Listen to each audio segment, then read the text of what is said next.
There is a well known story about a young man who came to Socrates and said, "O Socrates, I want wisdom." So Socrates led this man to the seashore and asked him, "Tell me, what do you want?" The man said, "I want wisdom." So Socrates put his hands on the man's shoulders and pushed him into the water. After about 30 seconds, he brought the man up and said, "Tell me again, what do you want?" The man said, "Oh, I need wisdom." So he pushed him into the water one more time, leaving him there for about 45 seconds. By now, the man was already confused, and so he brought him up and said, "What did you say you want?" "I want wisdom," and he pushed him again into the water.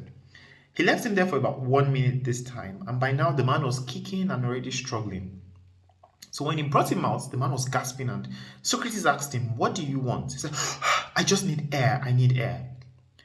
Socrates then told him that when you need wisdom the way you've just needed air, you will usually have it. That is such a wise illustration that leads me to my fourth principle that I want to share with you today. Remember, if you haven't seen the previous videos, check this link and check them out. Today I want to talk about desire.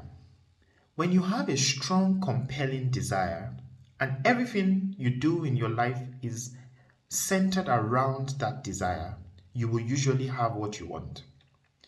Desire is something that comes from within. It's not something that you get from other people. It's something you have decided within yourself to achieve or to get. The interesting thing about desire is that within every desire is the means to achieving it.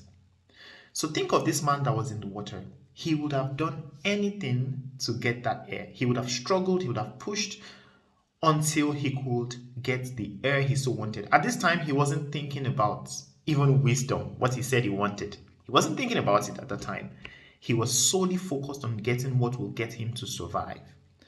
And so if you apply that principle into getting wisdom in such that you're not distracted by everything around you, you don't really care about what is going on in society. Now, that doesn't mean you should be irresponsible, but what I mean is your focus is on the thing that you want.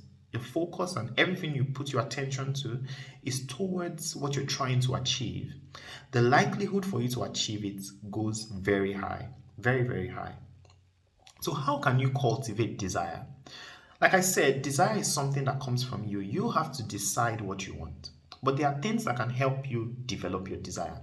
One, be clear about it. Usually write down your desire. What do you want? Don't just have it as a vague imagination or a vague want in your head, because then it will be a wish. And remember, if wishes were horses, everyone will ride, even beggars. So have it clear what you really want and make it something that is worth your pursuit, I'd say. Let it be something that motivates you, something that is a little bit out of your current capabilities. Your ability to achieve it is a little bit more than what you can do right now. When you have such a motivating desire and you put all your focus and energy into achieving that desire, you will find a way to achieve your desire. This is what I learned today, and I'm happy to share with you. I'll see you tomorrow in the 100 Days of Consistency Challenge.